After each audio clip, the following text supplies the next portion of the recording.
Today on Monkey Life, Orang-utan DNA Results Day. But will it reveal who's the daddy? We're sort of hopeful that the result is going to be that it's Gordon's Jyn. The team grow concerned when golden-cheeked gibbons Peanut and Pung-Yo try out their newly renovated forest enclosure. She's certainly not right. She looks like she's lost a lot of muscle mass. And a prickly problem for the ring-tailed lemurs.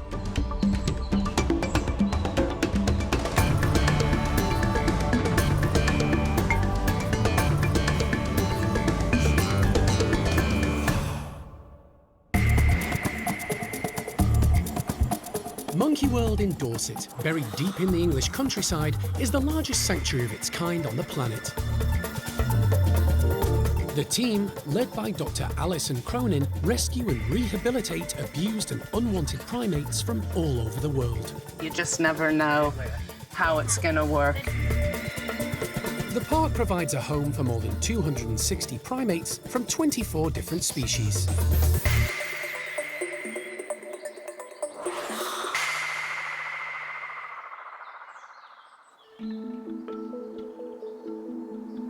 A genetics laboratory in North Wales is undertaking a special task today. The lab specialises in human DNA testing for personal, legal and forensic needs. And they've just received 4 samples from a source they've never tested before. 3 of them are from the park and are DNA swabs from orangutans Awan, Tuan and Gordon. The 4th, from Wingham Wildlife Park in Kent, is DNA from male orangutan Jyn, a former Monkey World resident. We do about 200 of these samples a day, all of them human. These are our first orangutan ones that we've had. So yeah, we were confident that we'd be able to get some markers for them. I think it was about 97% of DNA that they share in common with us. So we're hopeful that we will be able to get a conclusive result. The team at North Gene Laboratory have been researching the possibility of extracting orangutan DNA and have discovered a number of markers appearing in both humans and orangutans. These will enable them to build a profile of each animal.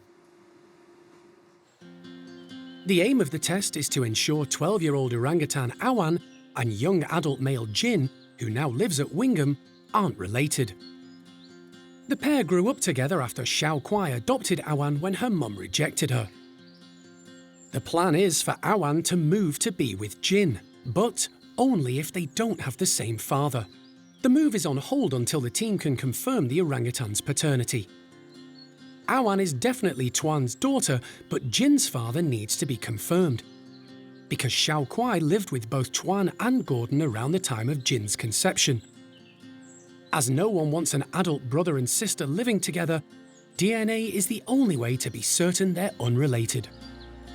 They wanted to be sure that there was no common parent, so we were certain that we could potentially do it after our initial research. DNA is a molecule containing a genetic code unique to every individual. The information coded in DNA is hereditary, meaning it passes from parent to child. Once the swabs have been analysed, the results are viewed and compared on a computer. If any of the animals share the same peaks, the likelihood is they're related. And with Jyn and Gordon, it looks as if it's a positive result. It's incredibly exciting that we've been able to get a conclusive result for both orangutans. I think I best go give Alison a call. Charlotte and Hannah make a video call to Alison to break the news. We're sort of hopeful that the result is going to be that it's Gordon's Jyn, as opposed to the other way around. We'll have to wait and hear from you guys. So I can confirm that from the analysis we performed that it is very strongly supportive that out of the 2 potential fathers for Jyn, that Gordon is in fact the most likely to be Jyn's father, and Tuan is most likely to be Awan's father. All right, so Awan's free to go meet Jyn then. That's fantastic. Well, we'll look forward to getting your reports, and I'll let Marcus at Wingham know as well. The result is what Alison expected and hoped for. It's just good to know that if Awan and Jyn are to have any offspring, and we'll see, you know, maybe they will, maybe they won't. But if they do, they're unrelated individuals, and actually probably far more unrelated than a lot of other orangutans within the European population that's been established for so long. So, you know, Tuan, Gordon are very important individuals genetically, and we just need to make sure we're doing the right thing with them. Also waiting for the results is Marcus Wilder, the curator of Wingham Wildlife Park. Jyn is actually most closely related to Gordon and not Tuan. So that is what we had suspected from the very beginning, and it means that the recommendation for Awan to come to you to be with Jyn is all good. Good. Yeah. Very nice. No, we're really pleased because that'll be a much easier journey for her, and Definitely. and those two are probably so far unrelated from their parents being wild caught and so on, that's a good thing. That's perfect. Awan can now move to Wingham Wildlife Park and be reunited with her old friend and now possible mate, Jyn. Alison has mixed emotions. It's never easy to let individuals go, that, especially individuals that have been born here. You know, we bring on these young orangutans, and you become involved in their lives, and we're their guardians, so it's always difficult to let them go. But it's an important thing to do, and we can't keep all of them, and we just make sure that we provide them with the best opportunities we can. So it's the way life rolls around here, trying to do the best thing for all of our captive orangutans and others that need our support. Down at Malagasy, primate care staff member Ali is preparing a colourful but prickly treat for the park's small troop of ring-tailed lemurs. Come on. He's been harvesting fresh gorse, which is currently in flower and grows in abundance around the park, and putting the prickly stems into baskets. That is spiky. There we go, that's one ball. Hello, everybody. He's suspending them along a rope to make it that bit trickier, and encourage the mainly ground-dwelling lemurs to use their arboreal skills. Hopefully they're all coming over now, good stuff. He's barely finished distributing the brightly coloured scent-filled baskets before the lemurs come running. They smell good. This is flowering gorse, so it's, you know, you can see it's very colourful. It's also very spiky, so there's a lot of interesting dynamics going on here with this one. We've also put a little bit of scatter in there, just something to, you know, pique their interests. And this at the moment is obviously very colourful, it's very yellow, and it smells fantastic too. So hopefully this will trigger a few of their behaviours. The troop of 8 is currently split into 2 subgroups. Troublesome young twins Kurt and Friedrich have been picking on the older boys, Himal, Indiana, and Sirius. As a result, they now take it in turns to use the outdoor area, while the others remain in the caged enclosure. Today, Kurt and Friedrich have been joined by Al, Renton, and the dominant only female, Fennel. As an additional treat, Ali is giving the small group a scatter of banana, dried fruit, and nuts. But if they want it, they're going to have to find a way through the prickly gorse balls. So we'll give them stuff like this, any form of enrichment really, to stimulate as many natural behaviours as we can. That's the whole point of enrichment, that's what we aim to do in captivity. We can't make it 100% natural, obviously, so we need to, you know, add little bits and bobs that will trigger something that makes them behave in a natural way. The approach is certainly working with the twins, They're young and confident and determined to discover what's concealed by the prickly gorse, using their long pointed muzzles and excellent sense of smell as they search. The oldest in the troop is Renton, who's 25. These days he takes the easy option, letting the younger males do the hard work while he picks up any scraps that fall to the ground. Renton is still extremely close to his sister Fennel, who's 2 years younger. She's still very agile and active, quickly tracking down the treats.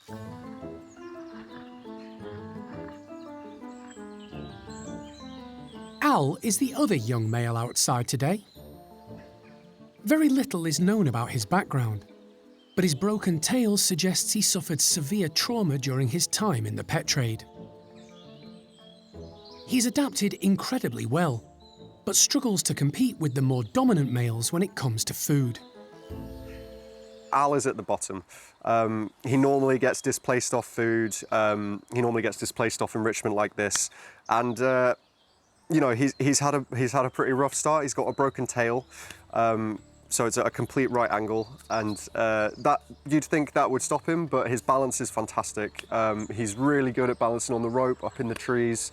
It doesn't seem to slow him down at all, and because he's got that good balance, it means he can reach the stuff that a lot of the other guys wouldn't particularly bother with, and that, you know, that gives him a chance to interact with the enrichment as well as the others. Ring-tailed lemurs are well adapted to tackling prickly and hard-to-reach food sources. Their padded hands and feet allow them to reach into spiky areas, and their thick fur also acts as a protective barrier. Ring-tailed lemurs have a very good sense of smell, with a wet nose at the end of their long muzzles, which helps them find flowering plants. In the wild, flowers make up 5% of a ring-tailed lemur's diet. Today, however, they seem more interested in the dried fruit and nuts Ali has put out, rather than the brightly coloured gorse flowers. But it's been a fun and active morning for the lemur troop, and rewarding for the primate care staff to see them mimicking the behaviour of wild lemurs in their faraway habitat of Madagascar.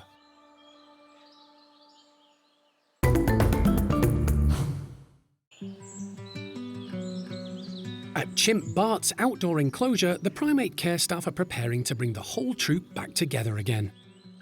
After 18 months of hard work, careful planning, and occasionally frustrating introductions, they're going to be reunited, with Argentine chimp Sasha now an integral member. We're finally at this point with Bart's group now, where after over a year of ups and downs, trying to get everyone to be nice to Sasha, trying to get her to understand how to behave in the context of a whole group, we're finally at this point where everyone's going outside together for the first time, and yep, fingers crossed it's not going to be pure chaos and a year's worth of hard work isn't going to fall apart instantly, but I'm very optimistic. We've set it up in a good, positive way. I think she's at this point now. We wouldn't be going for it if we didn't think it was the right time, so just got to see what happens. It's been a learning curve for Sasha and the primate care staff. The penultimate test came just a few weeks ago when the female was joined outside by tricky second-in-command, Gamba. It went smoothly, and since then, Sean and the team have been gradually adding more and more individuals to the mix, culminating with both Bart and Gamba outside with Sasha at the same time. Bart is back in my good books now, so after months of driving me insane, of just being a perpetual toddler, just flat out basically he held up these intros for so long, everyone else was fine, and a lot of all these other old people like Buster and Cindy were trying to tell him she's okay, he just wouldn't accept it, and then finally he just seems to be okay with it now, to the point where if someone is giving her grief, he is coming over and he is dealing with it, and he is doing the whole dominant male thing. Like we've seen it just lately with Gamba and Sasha. Like to begin with, he ran in there and he walloped Gamba, and then after that he learned, oh, I don't actually need to go that far overboard with Gamba, I can just be here, and because I'm massive and he's a bit nervous of me, just me being here is going to make him behave. So he's learning as he goes along, so there's hope for him yet. This morning, to distract the chimps and keep them occupied, the team have distributed a large amount of fresh browse along with their normal breakfast. They're also going to release the group from different slide locations.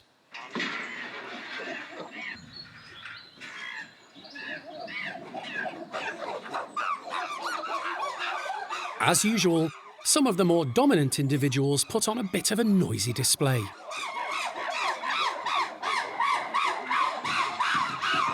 But Sasha is cautious and sensibly stays out of the way. Many of the females, like Beth, are keen to greet Bart and show respect. The dominant male demonstrates just how much he's matured, giving each some attention. Oranges seem the most popular choice for breakfast, with Bart collecting a leader's share. Right now, this is actually really good. I mean, they've come out to a load of food, a load of browse. There's lots of nice scatter out there as well, so it's very exciting, but no one's kind of stopping Sasha, no one's going overboard, like just being too dramatic and trying to defend patches of food. Just everyone's nicely getting involved and stuff in their faces, which is great. For the group in general, everything is back to normal, all outside together. But this is the first time Sasha's been outside with so many chimps at one time. Luckily, she seems to be taking everything in her stride. It's taken her a while for her to get to this point, but she does understand now different things work with different people. I mean, we're going to see how it goes. This is the first day. We will watch this non-stop, see how her relationships are developing still in the context of the whole group, make sure no one's giving her aggravation, make sure she's still getting plenty of food at the feed times. But yeah, this will make things so much easier. So hopefully they'll be a lot more settled, we'll be a lot more settled, and, you know, our lives will just be easier. The team are relieved, and the chimps are relaxed. There'll always be fracas and disagreement within chimp groups, but hopefully this group are now settled. So yeah, this has really been just the longest intro I've ever been part of, and so many ups and downs. We've had moments when we thought, oh, we're nearly done here, and then other moments where we're just like, oh my God, this is never going to happen. She's going to have to go and live with Hananya.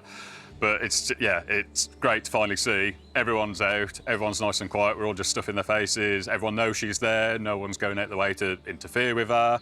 For now, everything's looking good, and hopefully I'm finally done with these introductions now.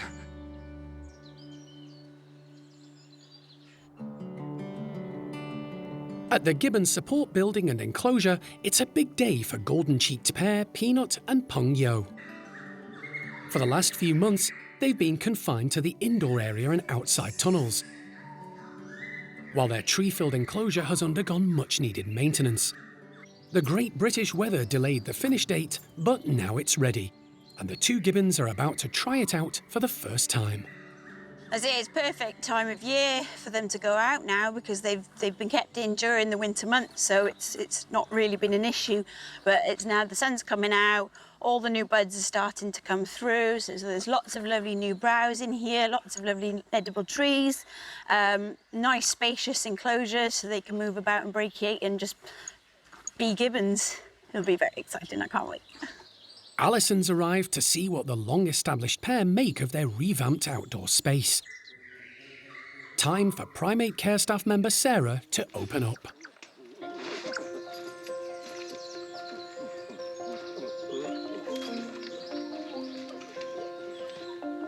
The two golden-cheeked gibbons don't hold back.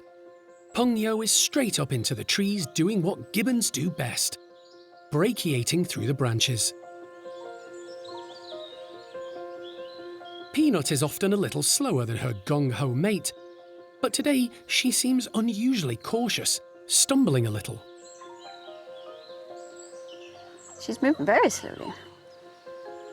The team are concerned with her movement. Maybe she's just had some sort of injury. Maybe she's got arthritis. So that could be an arthritic thing. Peanut. Yeah, she's struggling to walk there, eh? It may be a short-term issue, but it could be something more serious. She's approximately 27 years of age, but she's been fine while we've been doing the refurb outside. But we've let her out this morning, she came out fine, but she just seems to have gone a bit strange on her legs. So we're going to keep a close eye on her. And then we'll make a decision whether for today we bring her in and monitor her a bit closely inside where we have a bit more control. But yeah, we'll get some video footage of her moving so that the vet can analyse that way. And then we'll go from there, but no. Strange. Appetite's fine. Arms are fine. Strange. She looks even weaker out here than inside, isn't she? Yeah, I'm not happy with that.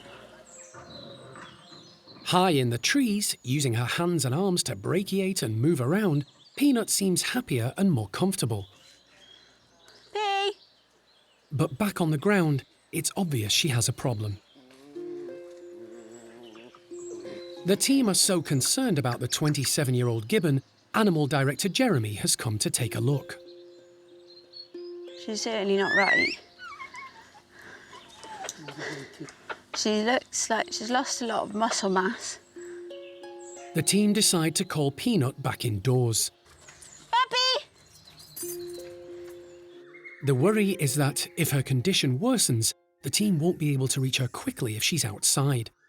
In the indoor enclosure and outdoor tunnel system, they'll be right on hand. The gibbons have regular operant conditioning sessions, so the primate care staff can examine them when needed. This allows Sarah to take a closer look. Peanut, come here. Good girl. Hi, oh, back scratches. That's nice. Can we see your foot? Can we see your foot? Can we see your foot? Peanut. Give me your hand. Good girl. Good girl. Come here. Can we see your foot? Good girl. That's better. That's better.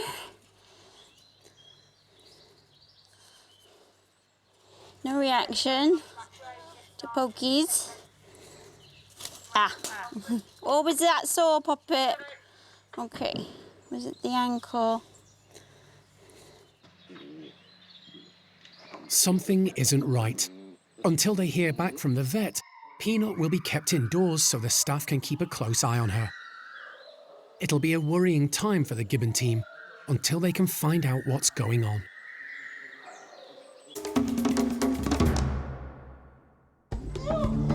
Next time on Monkey Life. Alison makes plans to rehome partially paralysed chimp Chocolat following a visit from her elderly owner. At 23 years old, you know, she's still got potentially another 30 years if she does well to live, Chocolat. And baby silvered langur Diep moves into a new home.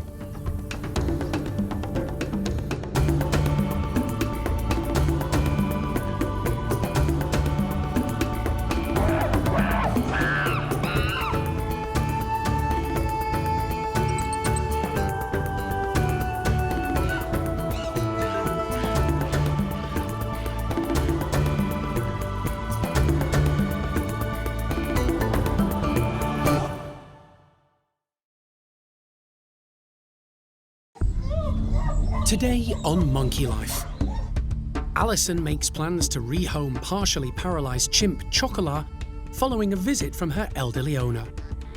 At 23 years old, you know, she's still got potentially another 30 years if she does well to live, Chocolat. It's release day at Sister Sanctuary Dao Tien in Vietnam as black shank douc monkey Peter returns to the wild. He's still calm. He's very steady. He's behaving like a wild male should. And baby silvered langur Diep moves into a new home.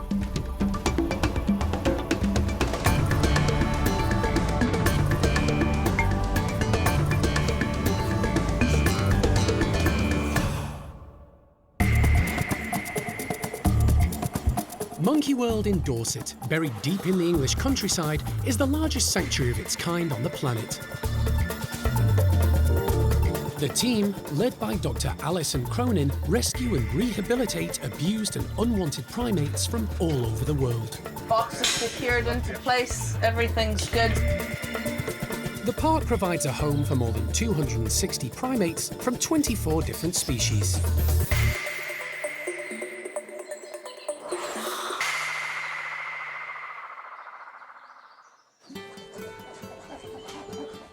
Monkey World has been rescuing chimps from across the globe for nearly 40 years. The majority were stolen from the wild after their mothers were shot for bushmeat. The infants were then sold on the black market as pets, used in laboratories, or became part of a callous entertainment trade. Most of our guys, we can't say what country they were actually born and raised in and had their mothers shot when the babies were taken away. We know that they all share that same story because that's how you get young chimpanzees out of the wild. It's the knock-on effects of that one baby that you see having been smuggled out of Africa are just so vast, I can't even begin to explain. It's just awful. And each individual that we have here at the park that's been smuggled from the wild reflects that story over and over again. And it's continuing today. Alison often works in conjunction with other wildlife centres, governments and organisations to help primates in need of rescue and rehabilitation. One chimp who's been on her radar for a number of years is Chocola, a 23-year-old female living in Kenya. She's been cared for by her owner Graziella since she was an infant. Unlike most of the chimps at Monkey World, Chocola's story is well documented, and it's heartbreaking. The mother was shot out of the trees for bushmeat, the baby's clinging to the mother, and the baby was covered in bullet spray. So through the head, through the back, and Graziella took on the baby chimp and named it Chocola, little girl, and began on a quest to try and do everything and anything she could to get medical help for Chocola. So from the time she was an infant, you know, I've got photos that Graziella has shared with me of Chocola with, you know, sort of almost cartoon-like bandages around her head. As she started to grow up a bit more, it became clear that she was sort of paralyzed down her right side, at least partially, and that her hand and her foot weren't being used properly. At the time, Graziella was running Chimpunga, a chimpanzee rehabilitation centre in the Republic of Congo. When she left and moved to Kenya, she took Chocola with her. The chimp's disabilities required a lot of care and attention, which the centre couldn't provide at the time. So it fell to Graziella to look after her. Quite a hero in my eyes. You know, she's just done so much over her life, putting her own needs in life aside to do what she could to help and conserve chimpanzees. But Graziella is now in her 80s with health issues of her own. And her greatest concern is to ensure Chocola's future is taken care of. At 23 years old, you know, she's still got quite a number of years, potentially another 30 years if she does well to live, Chocola. And Graziella is now a senior citizen and knows that she needs to make a plan for Chocola's future. With that in mind, Graziella has flown to the UK to visit Alison and Monkey World and discuss the chimp's future. Chocolat is very important for me. That is true. I hope all the best for her. I don't know if she understands that. I don't know. I hope the best. Graziella is hoping Chocolat can come and live at Monkey World. But before that happens, there's a lot of planning and paperwork to do. You can see we can take the door off and then have direct contact, but the animal is still safe inside. And this provides very good viewing, so she can see out while traveling. Alison has met Chocolat before. In 2016, she flew out to Kenya with the late John Lewis, a specialist wildlife vet. They offered assistance after the chimp suffered a bad fall and damaged her hip. I agreed to help out, and that I took John Lewis and we went over and with some assistance from the British Army, who are local also, we did a health check. We had Chocolat down with an anesthetic, did blood tests, did x-rays, and checked her out. That leg, John, how are you feeling or thinking? There's no fracture in the long bone here. We didn't really expect that. There's a little bit of crepitus, sort of bony crunching, if you like. That's a bit of a dramatic word. In the hip joint itself. So the x-rays will be very helpful, interesting, and hopefully helpful. I mean, it's not dislocated or anything, but... What John and I did find from that health check that we did is that, yes, she has, you know, bullet spray and that kind of thing, but the good hip, the left hip that she actually walks on and puts all of her weight through, it has signs in that hip joint of degenerative bone disease. From that moment on, Alison made it her mission to do everything she could to help Graziella and Chocolat. But it's an enormous undertaking. Even if all the necessary paperwork and checks are completed and Chocolat makes the journey to Monkey World safely, she'll still need to be integrated into one of the park's chimp groups. Her disabilities could make that challenging. We can offer Chocolat a home with others of her own kind, but she herself, Chocolat, is going to have to accept and be interested in the companionship of other chimpanzees. I think that'll come even if it's not an instantaneous response. And the others are going to have to accept her. Now, we're used to doing chimpanzee introductions, but with Chocolat's physical handicap, it's a concern. Alison wouldn't usually consider moving a chimpanzee out of Africa, but Chocolat's case is unique. The rescue centres in Africa are full due to the ongoing illegal trade, and none of them have the facilities to be able to help. So, yeah, everybody has fully accepted that it's the right thing for Chocolat to come to Monkey World, even though she's currently in Africa. But with no other options, and Graziella reaching out to me saying, please, will you help me do this? There's no getting around it. I've now promised Graziella in exactly these words that regardless of what happens to her or anybody else, I will always be here to help pick up the pieces and do the right thing for Chocolat. And I've made that commitment to Graziella, and I'm going to stick to it.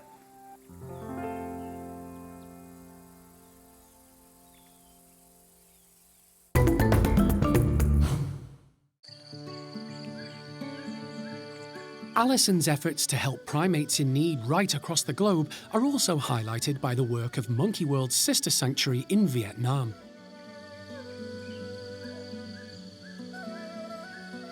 Dao Tien was set up 16 years ago and is a 65-hectare island reserve in the Dong Nai River within Cat Tien National Park.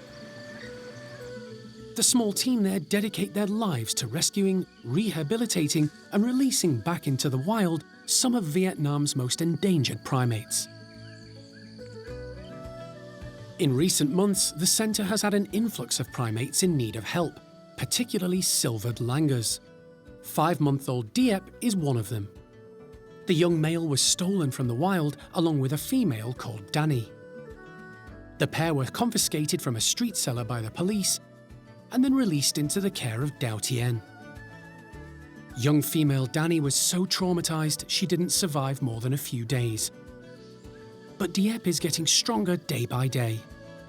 He's doing really well, considering on day 3, day 4, when he was here after we rescued him, that we had to get him onto oxygen just to pull him through and get him to survive. He's come on leaps and bounds. His health is incredible. He's active. He's not lethargic anymore. It's just incredible to see how he's changed, and it's brilliant news, brilliant news. With more and more primates needing rescue, the team at Dao Tien realised a purpose-built facility was the only answer. In the last few months, they've been hard at work constructing a douc and silvered langur emergency rehabilitation centre.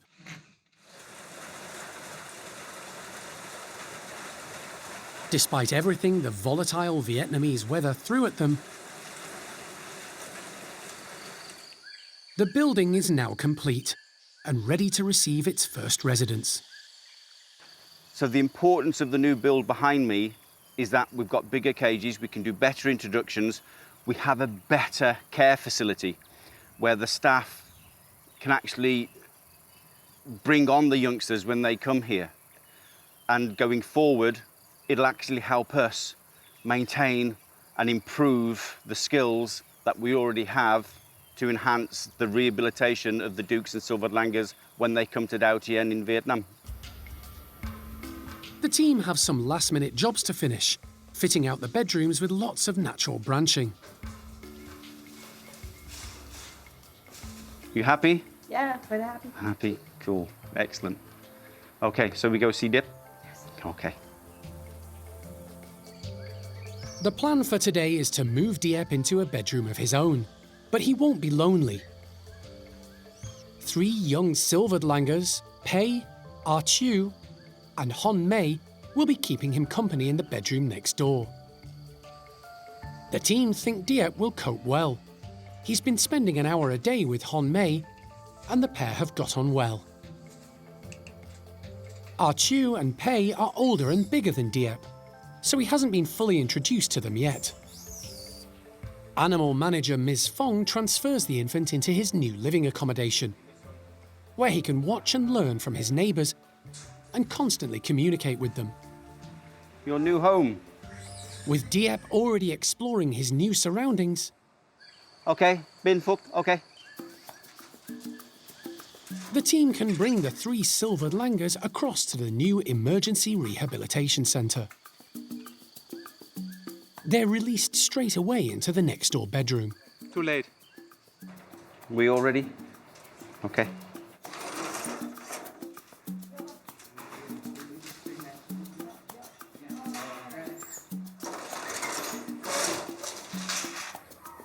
The trio are keen to explore their new surroundings.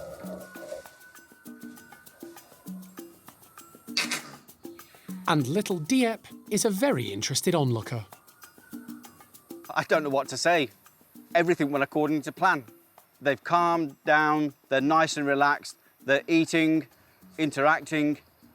Absolutely amazing.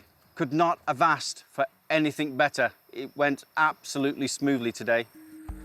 While Diep and his 3 new housemates are in their early stages of rehabilitation, another monkey at the centre is about to complete his.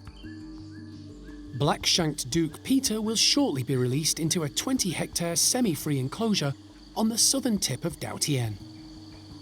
The centre already has a large family of Doucs living on the island, some of whom were released in 2010.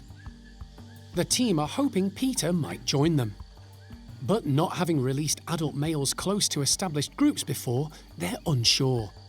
He may just stay on the fringes to watch and learn from them. It's been a long but rewarding process getting Peter to this point. He arrived at Dao Tien 2 years ago and was estimated to be around 4 to 5 years old. Like many of the primates who come to the centre for rehabilitation, the details of his background are unclear. But the team on the island have worked wonders, and he's now a large, strapping, healthy male. Dr. Marina Kenyon, the director of Dao Tien, has flown out to oversee the release. She's amazed how far Peter has come. Fung and the team worked their magic. One of the biggest tools we have here on Dao Tien is the forest, and we have incredible knowledge now of the wild leaf. And we just started introducing him to wild leaf, and now his knowledge of the forest leaf is brilliant, and he has gained 5 kilos. So 2 years on, he is now a magnificent male and ready for release, passed all health checks, good to go. The team have built a release cage within the semi-free enclosure. They've also set up camera traps to monitor the area for predators and signs of the other doucs.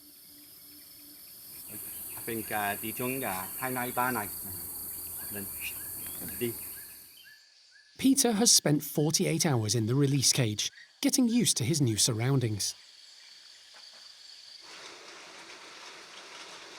It's a humid and wet start to the day, but for the Dao Tien team, there's great excitement.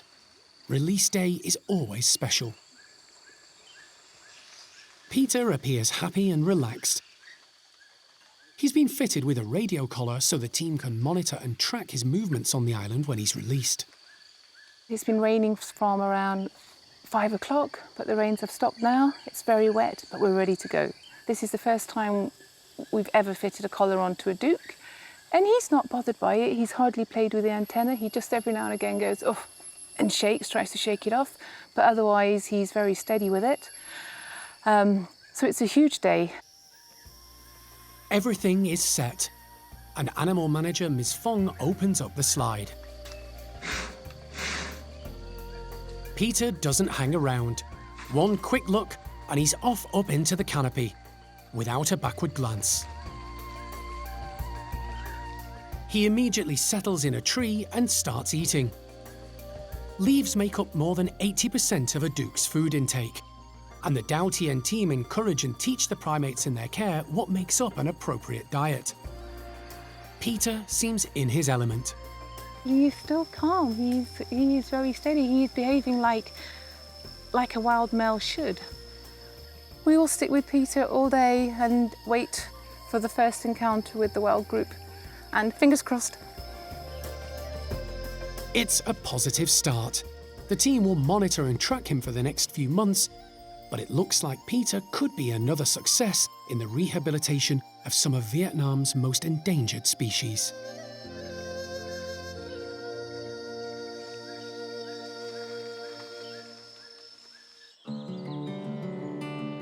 Back at the park in Dorset, it's been a few weeks since stump-tailed macaque Toto underwent serious dental surgery with the removal of 6 teeth.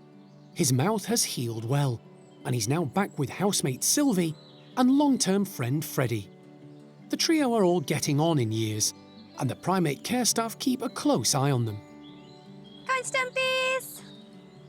Sylvie, Toto! Today, Steph is giving them all a scatter feed of sweet corn. Fred, you coming out? While Sylvie and Freddie forage for the food, Steph calls Toto over for a closer look Toto? and to assess his progress. Got some things over here too. Come and show me those beautiful eyes, buddy. Come here. Good boy. Okay. Delicious. I'm going to tell enough from you in a minute, aren't I? Good job. Good job, buddy. Last one, buddy. There you go. Good boy. Good job. She's pleased with his improvement. All things considered, he's doing better than he was pre-vet day. We recently had him down for dental. What we thought might be, 1 or 2 teeth that might need to come out turned out to be quite a lot of teeth. He had some really nasty teeth. So in terms of his mouth, he's doing a lot better. He's eating really well. He's started to be eating hard foods again. And that definitely seems to be a big improvement for him. His dental issues may be on the mend, but that's not the only reason Steph wants a close-up look. Toto has cataracts. His left eye is a lot worse than his right, and the condition is likely to deteriorate. He's still able to get up and about. He's still got decent mobility. Even though we've got some concern with his eyesight, his vision, he's still able to find small bits of food in long grass. We're just having to keep a lot of care and attention on Toto because he was never very well equipped to be the boss, and he's even less well equipped now. He's got an ageing body to contend to and an ageing brain as well. He may be getting on, but Toto is still remarkably agile. Bit of a display now. You're so big and strong, buddy. Toto isn't the only stumpy the team have been concerned about in recent months. The lone female, Sylvie, is nearly 25 years old and has also had a visit from the vet. Her weight has been fluctuating for a long time, accompanied by bouts of diarrhea. Unfortunately, the vet didn't find anything conclusive, and her condition hasn't improved. Vet Vet days can be really brilliant in that they find us answers, but they can also sometimes not really give us a lot to work with. Sylvie is a prime case of that. She's doing pretty well in herself. You know, she's up, she's bright, she's active, she's eating. But we haven't really got to the bottom of mysterious bottom problems with Sylvie. She's still getting diarrhea, she's still getting some bloating. Our best sort of guess is that she's got some sort of chronic IBS, so we are doing our best to manage her with her diet and looking at what we're eating and what we're giving to her, and just generally trying to keep a close eye on what's going on. But she's still getting ongoing problems, and we suspect that that will be just her now, and we're just going to have to try and manage it as best we can. The trio aren't getting any younger, and their ailments may well be the consequence of old age. But the team do all they can to make their lives as comfortable as possible. So we're just trying to lavish as much care and attention on these three as we possibly can while they're with us. But, you know, we have to face the facts that this stumpy group might not be around for too much longer, and we're just trying to give them every bit of love and attention while we've got them.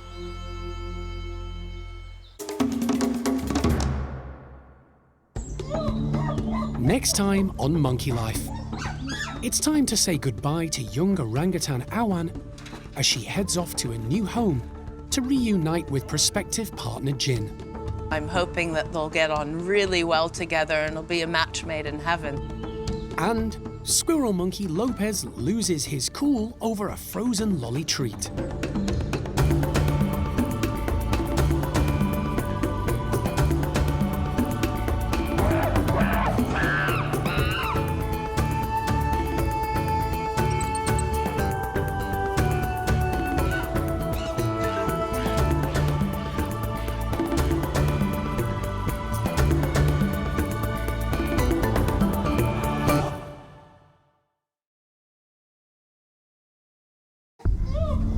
Today on Monkey Life. It's moving day for young female orangutan Awan, but not before a thorough health check. Sorry, teeth all right? Yeah, got nothing troubling me. Okay, good. Freshly cut corn on the cob varies the menu for Hananya's chimp group. Food time's always a very exciting time for them. Yeah, it's just the #1 priority for them a lot of the time. And squirrel monkey Lopez loses his cool over a frozen lolly treat.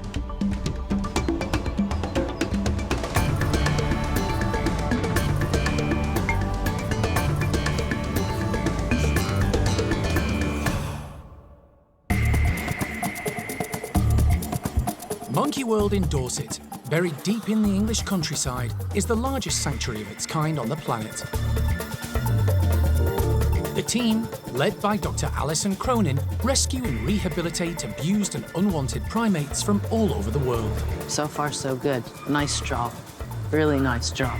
The park provides a home for more than 260 primates from 24 different species.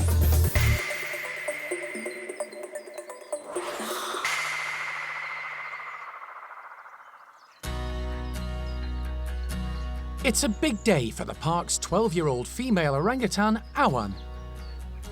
She's leaving for a new life in Kent, with the prospect of a mate in Jyn, who's also a former Monkey World resident. Always really mixed emotions. You're really happy that Awan has come on so well and come so far, and is just a beautiful, strong character in Tuan's group now.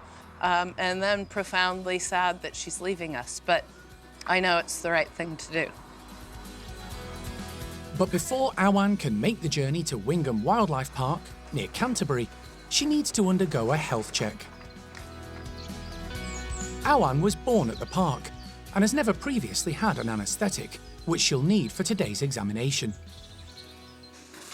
To minimise stress, she'll be loaded into her travel crate while sedated.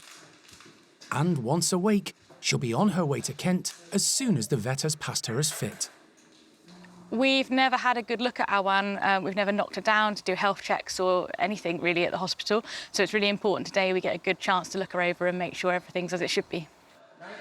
Wildlife vet Rowena Killick, assisted by local vet David Holler, has arrived to perform the health check.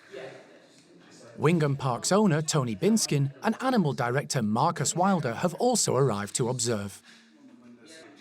While the vets prepare for the checkup at the park's hospital, primate care staff member Donna gives Awan a pre-med to make her drowsy. That's brilliant, thanks, Donna. But she also needs a full anaesthetic to make sure she's completely asleep when the vets examine her. It doesn't take long to take effect. As soon as it does, Jeremy brings the travel crate, and with the vets overseeing the process, the orangutan can be moved out of the bedrooms at Tuan's house and transported the short distance to the hospital.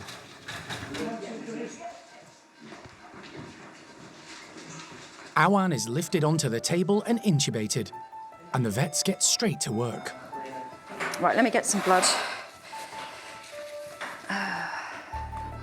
Rowena takes blood samples to be sent for analysis. We just do this as a routine measure, and also it gives us a baseline, so if she ever has blood samples in the future, they can be compared to what she was now when she was healthy. X-rays are taken to check Awan's heart and lungs, and her teeth are examined. Sorry, teeth all right? Yeah, got nothing troubling. Okay, good. She's also given a microchip, which is a legal requirement. Finally, Awan is weighed before being placed back into the crate. She's closely monitored by the team until she begins to come around from the anaesthetic. We don't expect anything to come back abnormal. Awan's completely healthy. Yeah, she was all good. When she wakes up, Awan isn't in the best of moods. She's starting to realize she's in the box and about to get angry about it, so it is probably time to say goodbye and get them on the road. Awan is about to begin the journey to her new life. Primate care staff Rachel and Donna will travel with her to offer reassurance throughout the 200-mile journey to Wingham. They'll stay on and spend a couple of days, helping her settle into her new home before they too will have to say goodbye. Awan is loaded on board. Final farewells always bring a mix of emotions. Will do. Right then, Owie, here we go. I'm really pleased and happy for her as well. It's sad and it's always difficult to let anybody go.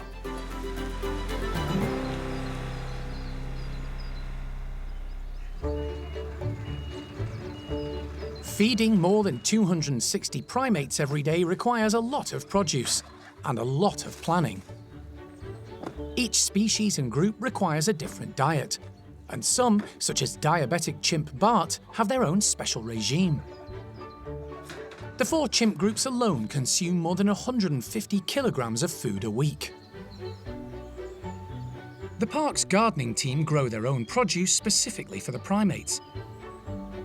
And there's an abundance of trees and plants that can also be harvested as fresh browse.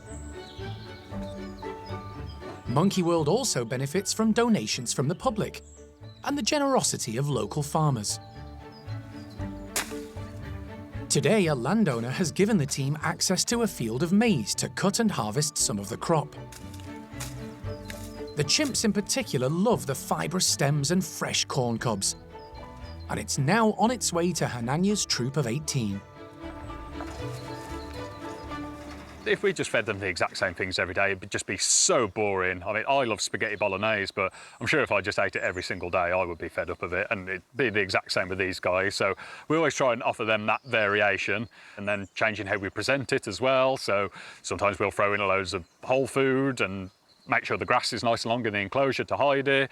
And the next day we'll chop it up small, put it in little puzzle feeders for them. Food time's always a very exciting time for them. Although occasionally when you walk up to one of the towers here and you have a bucket of celery and they're excited and then you throw it in and then they just stare at you like, why have you done this to me? But they will still eat it. It's very important that they still have their greens. But yeah, they live to eat. Food is just, yeah, it's just the #1 priority for them a lot of the time.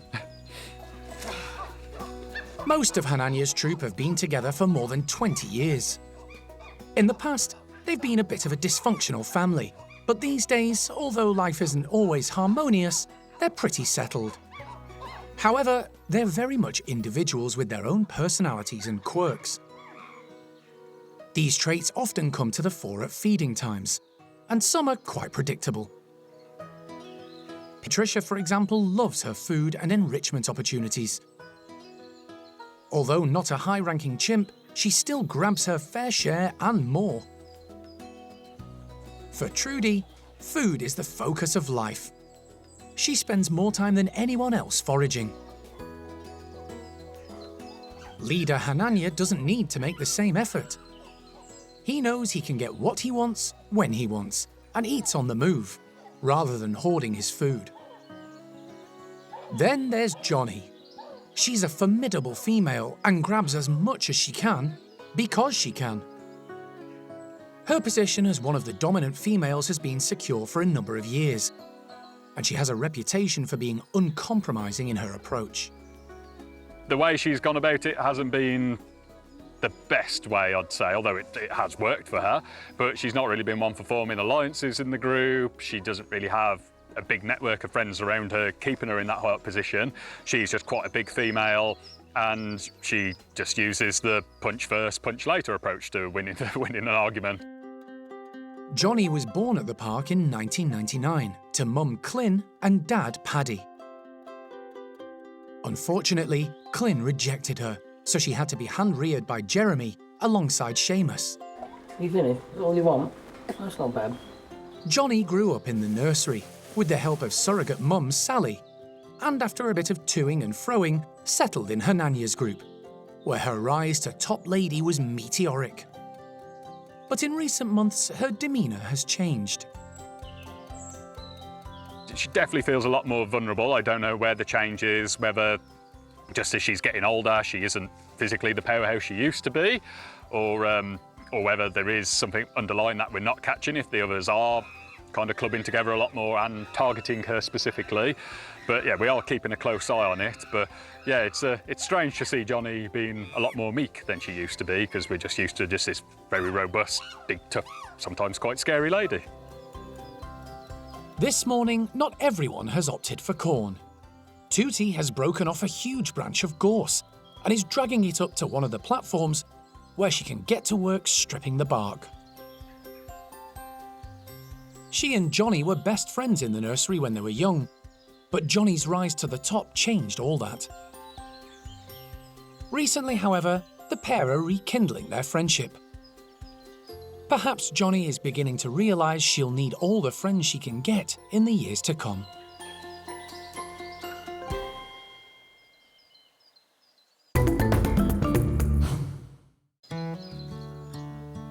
With the sun shining and the temperature rising, one of the park's smaller primate groups is about to enjoy a cooling sweet treat. Here we have some frozen juice or monkey ice lollies. It's for the squirrel monkeys, Logan, Lopez and Lucille. We're going to put them out in the enclosure. Hopefully they get to them before they completely defrost. There's some nuts and raisins and stuff in the bottom there, so something that might be a bit more interesting for them than just a block of ice. Squirrel monkeys come from the tropical forests of Central and South America and are well adapted to hot conditions. But the recipients of today's cooling delicacy were probably born in the UK, so keeping them hydrated on warm days is essential. However, Ali's still trying to make them work for it. These guys are very nimble. They can climb over pretty much everything in this enclosure. There's no real area that's off limits to them. If there's a branch, they'll be able to get to it. So something like this should be pretty easy for them to reach. The three squirrel monkeys are let out and immediately head over to take a look at the lollies. They're not sure what to make of them. Lopez is first to break the ice. He's the most feisty and gung-ho of the three, and extremely agile on the thin branches and hosing. He manages to break off a piece of lolly with some fruit inside. Ali has also scattered small pieces of frozen fruit in easier-to-reach locations. It's defrosting quickly. The troop are quick to notice and scoop it up. Clever Lopez demonstrates ingenuity to reach the nuts inside a lolly by twisting it over a branch and shortening the rope. But they're still out of reach, and he gives up. The task is on ice for now. The warm sunshine will soon melt the lollies, and make the job a whole lot easier for the 3 squirrel monkeys.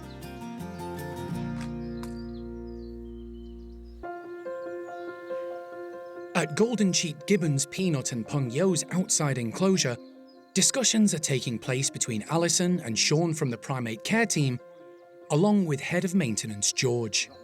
In amongst this little stand, put a couple of planks or some little stop point where she could stop, sit, whatever, and then carry on up to that one. They're concerned about female Peanut. Last week, she was let outside for the first time in weeks, alongside partner Pung-Yo, following outdoor renovation work. But the team immediately spotted there was something unusual about the way Peanut was moving around, and brought her back in. Peanut's been having a few mobility issues that we first noticed when we went to let them back out after the sort of river and the fence line were refurbished over this winter. And when she came out, she's just a bit lame on either her ankle, her knee, or her hip, which sort of relates back potentially to a rumor. And I say rumor because nobody would ever provide me with Peanut's actual medical records from her previous owner. Peanut arrived at the park in 2000, following the arrest of a tropical bird smuggler. The young gibbon was found at his house in Cambridgeshire, being kept as a pet. Neighbours who regularly saw her outside informed Alison the gibbon may have had a serious fall on one occasion. As a tiny black youngster, Peanut used to always go and sit up on top of the roof of the house. Indeed, I actually have a photo of her as an infant sat on the roof of the house, because that's their instinct, to go up. And at one point in time, she actually climbed up an electrical pole, got a big shock, dropped to the ground. I'm not sure if she was unconscious or not, but the neighbor had suggested that she was told that she had damaged, broken, injured her hip. I don't know, but it might tie in with the fact she might have a bit of arthritis from an old hip injury. We don't know. We've never had to have Peanut down for any medical situations other than a few cuts and scrapes where we didn't sort of have her all the way up to the hospital. To make life a bit easier for Peanut, who, like her partner Pung-Yo, is now middle-aged, Alison wants George and the team to tweak some of the ropes in the enclosure. They're aiming to provide Peanut with an easier and more straightforward route from the indoors straight up into the trees. And they're keeping her inside until that can be done. Yeah, it would be good that they have a more direct rather than path shimmying out, I along think. right here. Might be that in her near future that we do have to check her out just to make sure that there's nothing sinister happening with that hip. It could be that she just had a spill, had a little fall, and is bruised and is going to be fine in the next week or so. But what it's highlighted is that they don't have a good straight path out from the house up into the trees. At the moment, they sort of hop along the fence line in order to get up out into the trees, and it's just more appropriate for them as gibbons if they can come out of the house brachiating and head straight up into the trees. So that's what we're looking at right now. The team regularly reassess the living arrangements for all the primates at the park, particularly as they age. We just have to be careful about how high up you take it is the problem. So that's the question. Hopefully, the small changes to this gibbon enclosure will ensure Peanut continues to enjoy the outside as much as ever.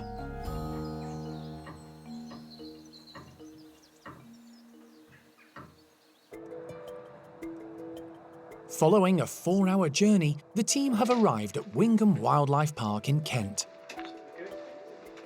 On board, in a travel crate in the back of the vehicle, is one fed-up orangutan.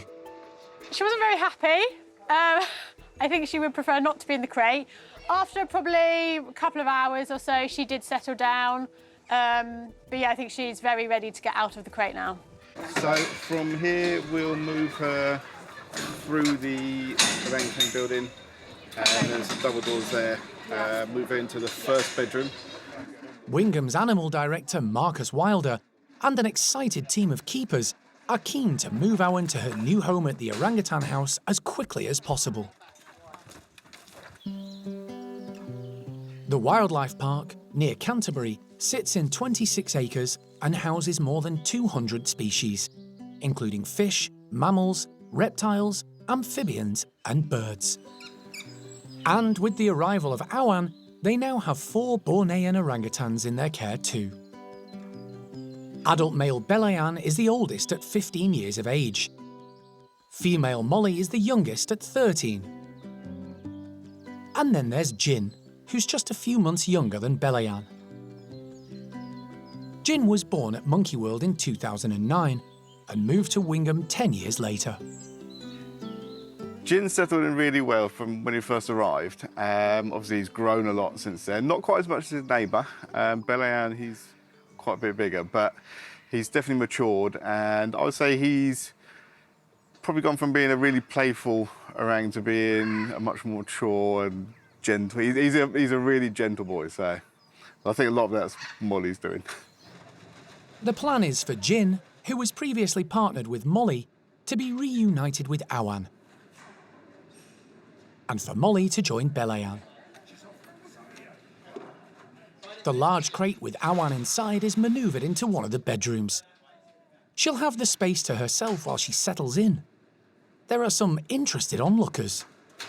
Just trying to mar the box up to the slide, and then hopefully she can have a bit more space than she's had for the last few hours. She's opening. Come on, Awan. Good girl. Hey, good girl, darling. Hello.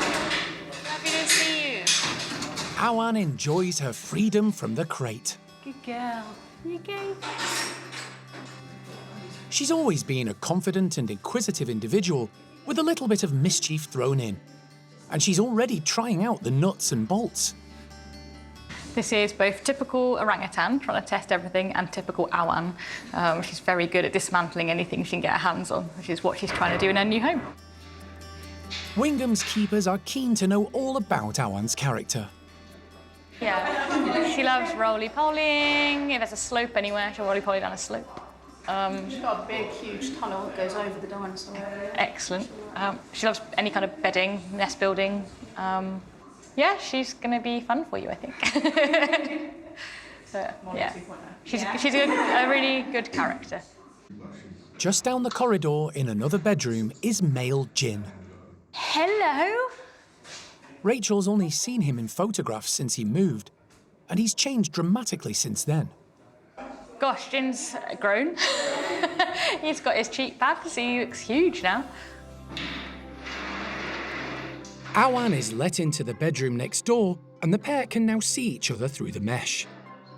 They were reared together by Jyn's mum, Xiao Kuai, but it's been more than 5 years since they've seen one another. It's hard to know if they recognise each other. However, they're certainly very interested and at ease. Yeah, I mean, this is a lot for Awan. She's never done anything on this scale before. We've never had her down before. She'd never been in a crate, in a car, in a new environment. So it is a lot for her to take in. And actually, she's really taken it in her stride, so. Marcus is pleased with how everything has worked out, but doesn't want to push the introductions too far too quickly. We're probably going to leave them apart for the rest of today, just because obviously it's only a few hours now till we close. So we'd rather have a little bit more time to keep an eye on them tomorrow. But what we're going to do is probably open one of the solid shutters so that we can see, they can see each other. But we'll see whether we open one or both. So we might give a little bit of privacy on by having the top shutter still shut. But it'd be nice if they can see each other overnight. For the team from Monkey World, all the hard work and planning has paid off. Yeah, really happy. I mean, looking at Awan now, it's like she's been here for weeks, really. She's so relaxed. Yeah, this morning it was a complete unknown. We didn't know how she was going to hand inject, how she would be under anaesthetic in the crate. There's a lot happening. But yeah, couldn't have wished for it to go any better, really.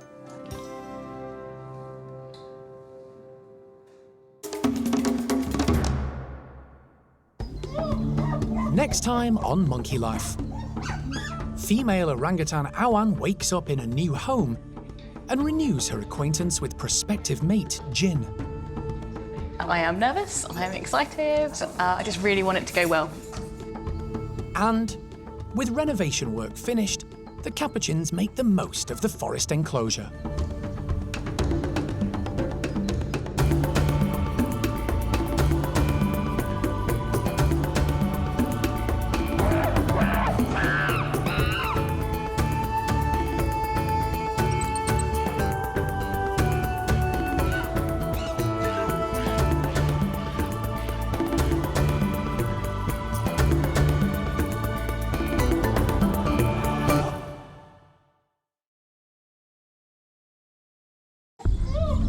Today on Monkey Life, female orangutan Awan wakes up in a new home and renews her acquaintance with prospective mate Jyn.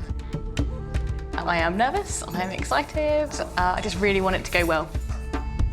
Bachelor boys no longer. 3 of the park's male woolly monkeys are set to join 2 well-established ladies and form a new group. He's kind of just telling them that he's quite an impressive boy and worth their time and attention. And with renovation work finished, the capuchins make the most of the forest enclosure.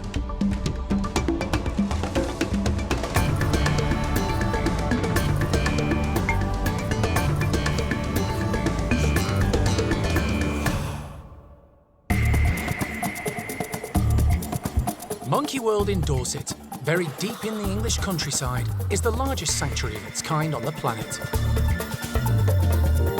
The team, led by Dr. Alison, rescue and rehabilitate abused and unwanted primates from all over the world.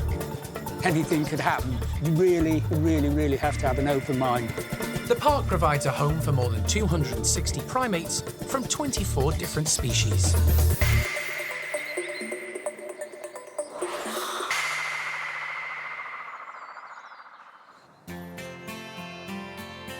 It's an early start at Wingham Wildlife Park for Monkey World staff members Donna and Rachel.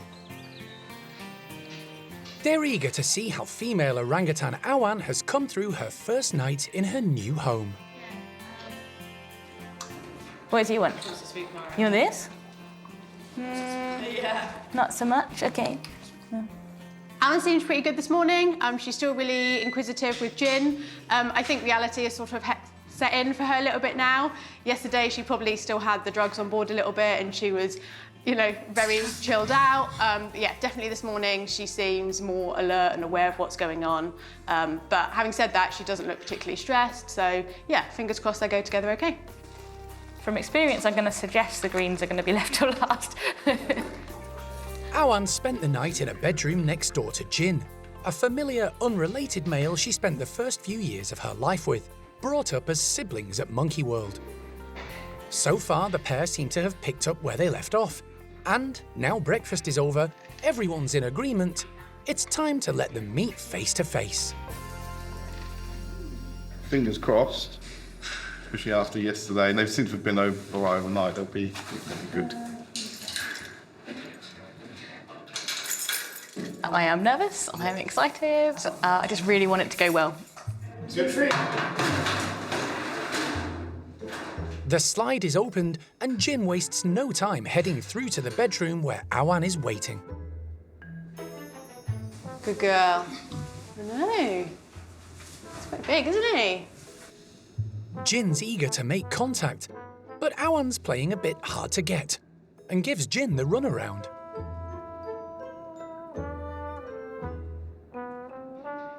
Frustrated, he finds something else to occupy him. Yeah, they seem to be doing all right so far. Jyn's found Awan's leftover food, so that's been a nice distraction. Awan doesn't seem too stressed out. I think it's a good sign so far. Awan is her mischievous self, cheekily pulling Jyn's hair, leaving the young adult male unsure how to react. To be honest, I thought Awan was going to be a lot more reserved, a lot more nervous. Although she is a very confident character, this is completely new for her, and a lot more than she's ever experienced before. So I'm so pleased that she seems really relaxed around Jyn already. With the orangutans calm in each other's company, the team decide to give them more space by letting the pair into the playroom. It's a big step. Next door in the opposite playroom is Belean, Wingham's other adult male, along with Molly, who, until a couple of days ago, had been living with Jyn. Molly and Jyn have been separated so that he can partner Awan instead. Molly is in a situation where her mum's genes are very well represented in the stud book. So there's not, from the conservation breeding side of it, there's not a huge need for Molly's genes to be sort of proliferated much more. So she's not a high priority animal for breeding, which is why she's going to be with Belayan, who's in a similar situation. So it's both of those are going to be in a non-breeding situation. And then Awan's coming here because they've been matched really well genetically, her and Jyn. So hopefully within a few years, or maybe even next year, depending on how well they hit it off, we might have the pitter-patter of baby orangutan feet. Jyn and Awan are let into their half of the playroom. Jyn immediately puts on a low-key display for neighbour Belayan.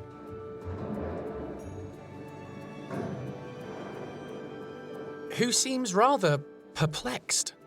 Jin's posturing isn't aggressive and doesn't last long. Awan is a little hesitant at first, perhaps because of the unfamiliar orangutans next door.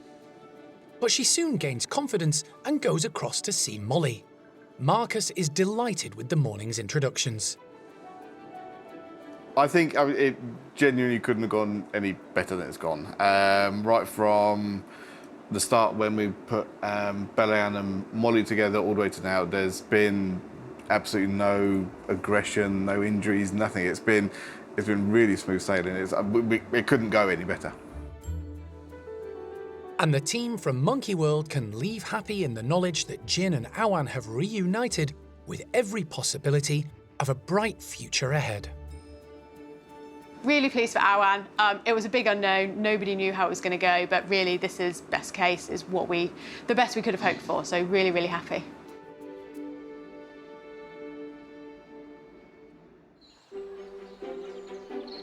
The park's only biological marmoset family is being served up a favourite food today, in a challenging fashion.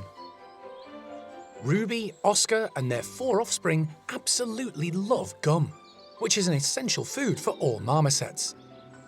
Primate care staff member Elle is injecting the sticky substance into specially adapted gum logs, designed to allow the marmosets to replicate natural sap feeding in the wild. So marmosets are really well adapted for getting gum out of trees. So first of all, they've got the teeth.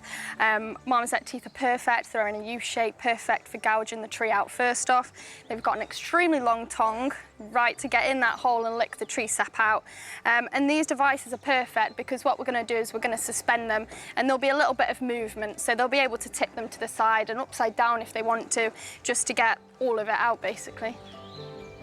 The gum logs should keep the family of 6 busy for some time. We input the gum feed into their main staple diet, so we try and give it every other day, normally in the evening because it's extremely high value. We want to make sure they're eating all the other nutritious stuff in the morning and at lunchtime, and then in the PM when we need to get them indoors and they've got time before they go to bed to have a little bit of a snack, we give them the gum. With the gum logs secured, Elle opens up. Come on, guys! Are you ready? Mum Ruby is first out. She's by far the largest in the family and definitely in charge. She's followed by Pippin, one of 4 youngsters making up Oscar and Ruby's 2 sets of twins. The others are Mary, Frodo and Bilbo. Dad Oscar is the smallest of the 6 and missing part of his tail as a result of bone disease in his former life as a pet. He may be half the size of partner Ruby, but the pair get on really well and have raised a happy and contented family. We have been very fortunate that we accidentally had 2 sets of twins, which created Ruby's family troupe. It is a really good example for everybody who comes to visit this park of how they would naturally live in the wild and why they don't do well in captivity in people's homes and why they should be living in a family troupe and not just on their own. The gum logs are keeping the family busy. Marmosets are naturally highly active animals. In the wild, They live in the upper canopy of the rainforests of South America. They feed on insects, fruit and leaves, as well as tree sap.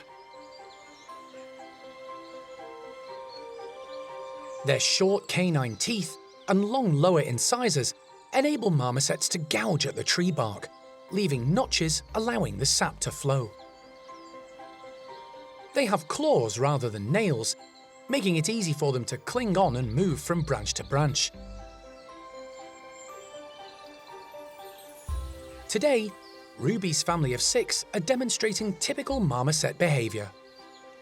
They're totally doing everything that we would expect to offer marmoset. This is how they would naturally perform in the wild. They've gone around using their claws, climbing up and down trees, foraging, licking all the branches, getting the gum out of those feeding devices, and hopefully it'll keep them busy for a little bit longer. Ruby and Oscar, both victims of the British pet trade, are one of many success stories at the park in Dorset. The pair have raised 4 infants and live life as a happy marmoset family should.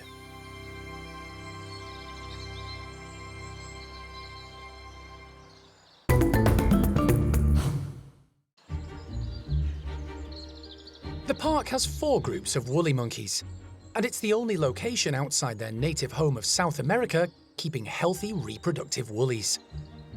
35 have been born at Monkey World in the last 2 decades. But as youngsters grow up and their characters change, group dynamics can alter too. To manage this, every so often, the primate care staff have to move individuals from one troop to another. In the next few weeks, 3 of the park's 4 groups will undergo a switch around, and today, the team are starting with 2 of the older ladies, Paquita and her close friend Quappa. It's that time again for woolly restructures. So we've decided to switch a few individuals around of 3 of our woolly groups. We're actually dissolving the bachelor group because we've got a few issues between groups. They've got a lot of females in basically, and we think maybe it's time to spread the girls out a little bit. So this morning is the first stage of our restructure, which is moving our senior girls, Quappa and Paquita, across to meet 3 of our bachelor woolies. Paquita and Quappa, currently both in Chippy's group, are moving to join 3 of the bachelor boys, Paolo, Claude and Enzo. They'll form a new troop, which will be known as the Cafe Group, because they'll be located near the park's restaurant. Phase 2, in a few days' time, will involve the barn woolies swapping houses with the top woolies, as well as moves for a couple of individuals too. So it gives them a fresh start, a new environment, which is really enriching for them, really exciting, and then a couple of new individuals to meet along the way as well. So, yeah, we're hopeful that this will be positive for everybody. There's always going to be some teething problems, and maybe not everyone will get along quite as well as we hope, but yeah, we're just going to take it step at a time and hope that it works out. First, they need to crate up the 2 females. Coming out, guys. Ava! A scatter feed keeps the rest of the troop distracted, while Paquita and Quappa are persuaded into the crates. Like many of the park's primates, the woolly monkeys have been trained for just this scenario. Girl, well done, Paquita. They're really, really close, these 2, which is why we've decided to move them as a pair. And I think just moving them both together at the same time, you know, that really, really will help reduce their stress, and hopefully it'll be as minimal stress as possible. Safely crated, the 2 females are quickly transported the short distance to their new home, now known as the Cafe Group. One of their soon-to-be housemates, Paolo, is an interested onlooker as the pair are taken into the bedrooms. Quappa is released first, and straight away starts checking out her new surroundings. She's quickly followed by Paquita. The pair share a strong bond and will support each other when, in due course, they meet the 3 boys, who are currently outside enjoying breakfast. Here you go. Good girl. Oh, well done.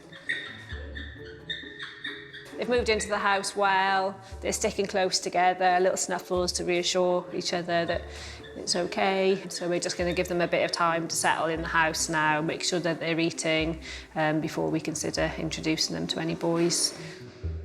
After a morning getting used to their new home, it's time for Paquita and Quappa to meet the first of the males, Enzo, in one of the bedrooms.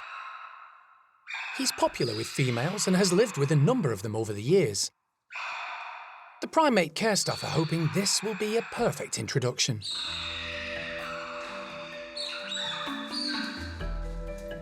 The three woolies are given the opportunity to meet each other, with the big male keen to impress the females. He is absolutely doing all the right stuff. He's, despite being a small, less impressive looking male woolly monkey, he is very good at wooing the ladies. Paquita and Quappa seem like they need a bit of convincing still, but I think they're just playing hard to get because they've seen it all before. But he's kind of just telling them that he's quite an impressive boy and worth their time and attention. Hopefully they'll come round. The girls are reserving judgment, and as things calm down, Sharon gives all three access to the playroom.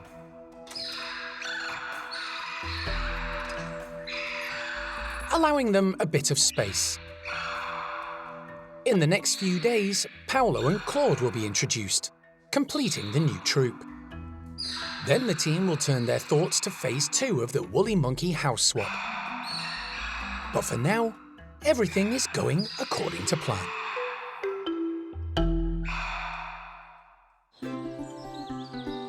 It's been a hectic time for the park's capuchin team. Not only have they also had to plan and carry out a house swap for 2 of the groups, they've had to manage a challenging situation at the lodge. For the past 6 months, the capuchins there have been without their large forest enclosure, which was severely damaged by a number of storms. The maintenance team have worked wonders repairing and refreshing it, and now the final touches are being made in preparation for its reopening. Fortunately, the monkeys haven't had this beautiful enclosure for quite a long time now. And yeah, it's finally coming towards the end, and it's really exciting that they're finally going to get the big enclosure back. To make sure everything runs smoothly when Eriko's troupe are let back into the enclosure, the primate care staff have had to move a few individuals around. You all right, lovely? Sonny, who wasn't thriving in Eriko's troupe, has moved to join Gizmo and his 3 ladies, and is now a lot happier. That's really adorable. So there's little lip smacks going on from Gizmo. Sonny's doing lots of his flirting behaviour. So yeah, that's really sweet. The girls aren't too sure. While 4 females, who weren't happy in their respective groups, Chuck, Ginger, Mary and Molly, have moved in with Eriko's gang. They've all had a few days to settle in and meet each other, and with the large outdoor space now finished, it's time to all go outside together. So everyone in the group except for Chuck has been out into the forest enclosure before, but some of them haven't been in here for many, many years. Some of them we know previously love the height and the trees and foraging around in the rotten logs. Some of them couldn't really care less at all. But the group has changed in terms of dynamics and the individuals in it. So that'd be really interesting to see how it changes the group and how they all interact, who favours which areas. So it'd be really great to finally see them out in a bigger space. Donna does some last-minute checks and puts out a breakfast of green peppers. Yep, we're pretty much ready to go. So just open the last few slides and then we'll let them out. With everything set, the slides are opened. The highest-ranking individuals, leader Eriko, second-in-command Sean, and dominant female Louisa, are kept back indoors to give everyone else a chance to explore without the pressure of the dominant trio throwing their weight around. Go out there, it's exciting. At first, some of the low rankers, like Joey, aren't sure what to do or where to go. It's really good that they're being cautious and not just running out, going to the top of a tree and then sitting out all day. But once one ventures out, The others soon follow and begin exploring the refurbished enclosure. Abby checks out the new cargo nets.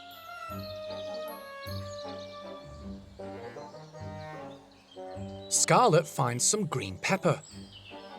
She was wild caught and loves nothing better than being in the high canopy above the ground. Phoenix makes a beeline for some blackberries in the undergrowth. Since Louisa's arrival, she's dropped down the pecking order, but has struck up a lovely friendship with Ginger, one of the 4 females recently moved to the group. Chuck is another. Before coming to the park, she lived in appalling conditions as a pet and was kept in a small, filthy cage. This is probably the first time she's experienced an open area without some sort of roof above her head. The other 2 females new to the group are Molly and Mary, both of whom were wild caught to be used in a Chilean laboratory. This pair are extremely confident high up in the trees. Molly in particular shows amazing agility, strength and coordination as she navigates the flimsiest of branches, using her tail as a support and anchor.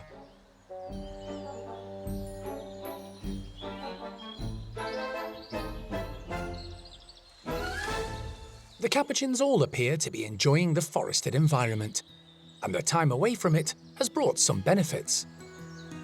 Yeah, one positive of them not having the enclosure is that it's meant that it's given all the plants and everything a chance just to sort of recover from when they were in there before. It's a season we're getting a lot of fruits. There's loads of blackberries and things growing in there, which they absolutely love. A lot of the logs that were in there have rotted down really nicely, so they've now got loads of bugs in. So you'll see them pulling off the bark and pulling the logs apart to get any insects that are in there. So yeah, in that sense, actually, it's quite a good thing. Once everyone is settled, the dominant troop members are allowed to join them. The 3 boisterous ones, I think they're ready and eager to go. Alpha male Erico gets quite a welcome as he makes his way through the tunnels. And, along with Sean, is immediately on the hunt for food. The primate care staff are delighted to see everyone coming and going, happily exploring and heading back indoors whenever they want. It's been a long time coming, but finally the group are back where they belong. Everyone seems to be loving the forest enclosure, which is amazing. Everyone's just really happy, really chilled. They're all exploring all the different areas in there. So yeah, really happy and so nice to see them back out there again.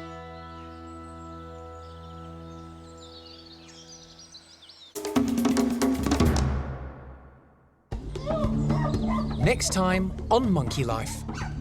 Vet day for Marmoset Clyde, who comes in for the snip, but ends up minus a few teeth too. That one there is this. So that'll have to come out, I think, ideally. And a lesson in tool use from O'Sheen for the nursery orangutans.